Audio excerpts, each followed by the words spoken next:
20 मई 2025 को इस साल की बहुप्रतीक्षित फिल्म वॉर 2 का टीजर आया। इसे देखने के बाद जनता दो हिस्सों में बंट गई। एक बड़ा तबका जिसमें ऋतिक रोशन और जूनियर एनटीआर के फैंस ज्यादा हैं, टीजर की तारीफों के पुल बांधने लगा। उन्हें ऋतिक का स्वैग पसंद आया, जूनियर एनटीआर का स्क्रीन प्रेजेंस पसंद आया और एक्शन सीक्वेंसेस की झलक भी। कुछ लोग ऐसे भी रहे जिन्हें टीजर में कुछ नया नहीं लगा। कईयों ने तो इसे पठान 2.0 तक कह दिया। बहरहाल इतना तो तय है कि वॉर 2 साल की बड़ी फिल्मों में से एक है। इसमें तगड़ा बॉक्स ऑफिस पोटेंशियल है। पहले पार्ट की कामयाबी, ऋतिक का एक्शन अवतार और जूनियर एनटीआर की फैन फॉलोइंग मिलकर इसे शुरुआती टेक ऑफ तो देगा ही। फिल्म की मार्केटिंग भी बढ़िया तरीके से चल रही है। रोजाना नए अपडेट्स आ रहे हैं। ऐसे में हमने सोचा कि आप सब लोगों को फिल्म से जुड़ी वो कुछ एक बातें बता दी जाएं जो अब तक पता चली हैं। क्या डिटेल्स पब्लिक हुई हैं अब तक? आइए जानते हैं।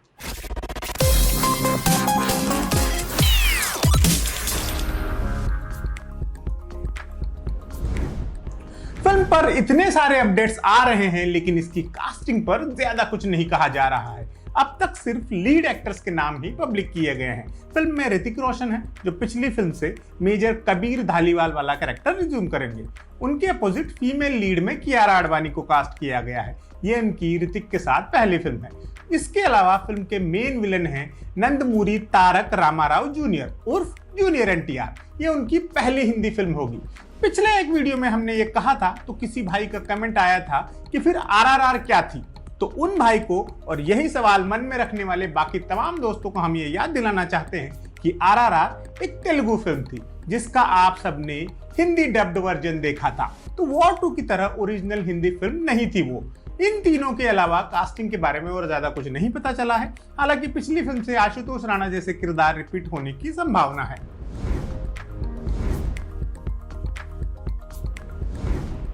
वॉर 2 को यशराज फिल्म्स ने प्रोड्यूस किया है। आदित्य चोपड़ा के लिए ये एक बड़ा ही एम्बिशियस प्रोजेक्ट है। IMDb के मुताबिक उन्होंने ही इस फिल्म की स्टोरी लिखी है। स्क्रीन प्ले लिखा है श्रीधर राघवन ने। वो अंधाधुन एक हसीना थी जैसी फिल्में बनाने वाले श्रीराम राघवन के भाई हैं। उन्होंने पहले भी YRF स्पाई यूनिवर्स की फिल्मों के लिए स्क्रीन प्ले लिखे हैं। पहली वाली वॉर का स्क्रीन प्ले उन्हीं ने लिखा था और पठान और टाइगर 3 का भी। डायलॉग्स लिखने का जिम्मा अब्बास टायरवाला को दिया गया है। इसे डायरेक्ट कर रहे हैं अयान मुखर्जी, जबकि पिछले पार्ट को सिद्धार्थ आनंद ने डायरेक्ट किया था। ये फिल्म 14 अगस्त 2025 को रिलीज होने जा रही है, यानी इंडिपेंडेंस डे के मौके का इसे भरपूर फायदा मिल सकता है। फिल्म 5 भाषाओं में रिलीज होगी: हिंदी, तेलुगु, तमिल, मलयालम और कन्नड़ा। 2019 की वॉर में विशाल शेखर का म्यूजिक था और गीत लिखे थे कुमार ने। जय जय शिवशंकर और घुंघरू टूट गए जैसे गाने काफी पॉपुलर हुए थे। इस बार म्यूजिक का जिम्मा प्रीतम को सौंपा गया है। गाने लिखे हैं अमिताभ भट्टाचार्य ने। रिपोर्ट्स के मुताबिक वॉर 2 में भी 2 ही गाने होंगे। इनमें से एक ऋतिक और कियारा पर फिल्माया गया रोमांटिक नंबर होगा। शायद इसी गाने से कियारा की एक झलक टीजर में भी दिखाई दी थी। दूसरा गाना इस फिल्म का एक स्पेशल एसेट होने जा रहा है।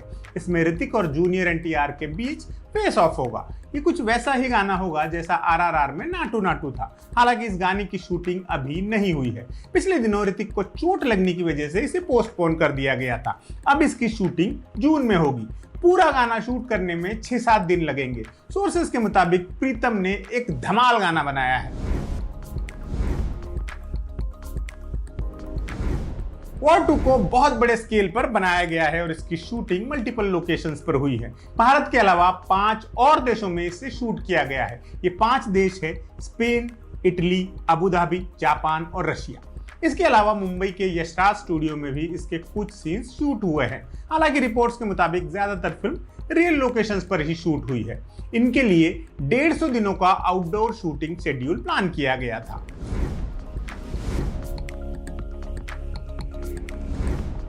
वॉर 2 बिलाशक एक बड़े बजट की फिल्म है। पहले वाली वॉर का बजट 170 करोड़ था और जैसा कि भारत में अक्सर बड़ी फिल्मों के साथ होता है, सीक्वल का बजट पहले वाली से ज्यादा ही निकलता है। तो यहाँ भी यही केस है। हालांकि बजट में बहुत ज्यादा इजाफा तो नहीं हुआ है।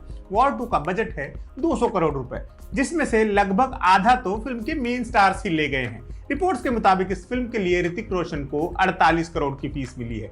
जूनियर एनटीआर ने 30 करोड़ की फीस चार्ज की है। हालांकि आरआरआर के लिए उन्होंने 45 करोड़ लिए थे। कियारा आडवाणी का सितारा भी आजकल बुलंदियों पर है और उन्होंने इस फिल्म के लिए 15 करोड़ की फीस ली है।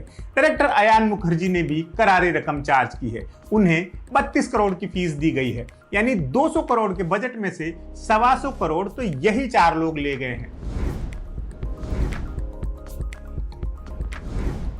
जैसा कि सभी जानते हैं कि war 2 high octane action thriller film है, तो जाहिर है इसमें मल्टीपल एक्शन सीन्स होंगे ही। रिपोर्ट्स के मुताबिक रेगुलर एक्शन सीन्स के अलावा फिल्म में 6 स्पेशली कोरियोग्राफ्ड एक्शन सीन्स हैं। इनमें एक hand to hand combat scene, एक तलवारबाजी का सीन है, एक बीच समंदर में बोट्स पर फिल्माया गया एक्शन सीन है और एक बाइक चेज सीन भी है। इसके अलावा ट्रेन पर फिल्माया गया एक सीन भी है जिसकी झलक हमने टीजर में देख ही ली है। पिछले दिनों सेट से ऋतिक की एक फोटो भी लीक हुई थी जिसमें वो एक जापानी तलवार के साथ दिखाई दे रहे थे। उससे पहले एक फोटो जूनियर एनटीआर की भी लीक हुई थी। पिछली कुछ फिल्मों से यशराज का स्पाई यूनिवर्स मार्वल के सिनेमैटिक यूनिवर्स को कॉपी कर रहा है। उस जैसी 2 चीजें वाईआरएफ स्पाई यूनिवर्स की फिल्मों में जरूर होती है। एक तो एंड क्रेडिट में अगली किसी फिल्म से रिलेटेड सीन डालना और दूसरा ये कि इस यूनिवर्स की बाकी फिल्मों के किरदारों का कैमियो अपीयरेंस करवाना। पठान में टाइगर सलमान खान नजर आए थे, फिर टाइगर 3 में पठान शाहरुख खान नजर आए और अंत में मेजर कबीर धालीवाल ने भी चेहरा दिखाया था। इसी तर्ज पर वॉर 2 में भी कुछ एक कैमियो अपीयरेंस होने जा रहे हैं। हालांकि इनका कोई ऑफिशियल कंफर्मेशन नहीं है, लेकिन वो कभी होता भी नहीं है। यूं ही खबरें तैरती हैं और फिर सच निकल आती हैं। तो वॉर 2 में सबसे बड़ा कैमियो होगा शाहरुख खान का। filmfare.com के मुताबिक पोस्ट क्रेडिट सीन में शाहरुख खान नजर आने वाले हैं। वो वाईआरएफ स्पाई यूनिवर्स की 2 बड़ी फिल्मों में से किसी एक का हिंट ड्रॉप करेंगे, या तो पठान 2 का या फिर टाइगर वर्सेस पठान का। पठान से ही जॉन अब्राहम के किरदार को भी कहानी में जगह देने की बात की जा रही है। कहा जा रहा है कि फ्लैशबैक के सहारे जॉन के किरदार जिम को भी फिल्म में दिखाया जाएगा। इसके अलावा एक और कैमियो गारंटेड माना जा रहा है, आलिया भट्ट का कैमियो। वो वाईआरएफ स्पाई यूनिवर्स की फिल्म अल्फा कर रही है। ये महिला जासूसों की कहानी है जो इसी साल के अंत में रिलीज होगी, तो इसे प्रमोट करने का इससे बढ़िया जरिया और क्या ही होगा। आलिया भट्ट की झलक यकीनन वॉर 2 में दिखने वाली है। इसके अलावा ये भी कहा जा रहा है कि सलमान भी एक सीन में नजर आ सकते हैं। अब इनमें से कितने कैमियो फाइनल कट तक पहुंचेंगे ये तो अगस्त में ही पता चलेगा। तो ये थी साल की बड़ी फिल्मों में से एक वॉर 2 के बारे में अब तक पता चली हुई बातें। इसके आगे इसकी रिलीज तक जो भी अपडेट्स आएंगे हम आप तक पहुंचाते रहेंगे। आप देखते रहिए एम बोले तो। फिल्में एडिट टेबल पर बनती हैं, क्या मतलब है इस बात का? क्या करता है एक फिल्म एडिटर? एक्टर्स जो सुंदर सुंदर कपड़े पहनते हैं उनके पीछे किसका दिमाग और मेहनत लगी होती है? म्यूजिक कंपोजर तो समझ में आता है, लेकिन ये साउंड डिजाइनर क्या करता है? एक आर्ट डायरेक्टर का फिल्म के बनने में क्या रोल होता है? आर्टिस्ट लोग ये जो पुलिस, डॉक्टर, वकील वगैरह की वर्दियां पहनते हैं वो आती कहाँ से हैं? एक असिस्टेंट डायरेक्टर फिल्म के सेट पर क्या क्या और कैसे करता है? कौन तय करता है इस वाली फिल्म में ये वाला रोल इस एक्टर से करवाना है? एक्ट्रेस का मेकअप और हेयर देखने वाले आर्टिस्ट को किन समस्याओं से जूझना पड़ता है? हीरो की जगह अपनी जान जोखिम में डालने वाले स्टंट डबल्स कितने खतरे में जीते हैं? क्या आप भी उन लोगों के बारे में जानना चाहते हैं जो अक्सर पर्दे के पीछे रहते हैं लेकिन जिनके बिना फिल्में बन ही नहीं सकती? सिनेमा मेकिंग के अलग अलग डिपार्टमेंट्स को डेडिकेटेड हमारी सीरीज सिनेमा वाले में हम आपको इन्हीं लोगों से रूबरू करवाएंगे। ज़रूर देखिए सिनेमा वाले, ओनली ऑन एम बोले तो।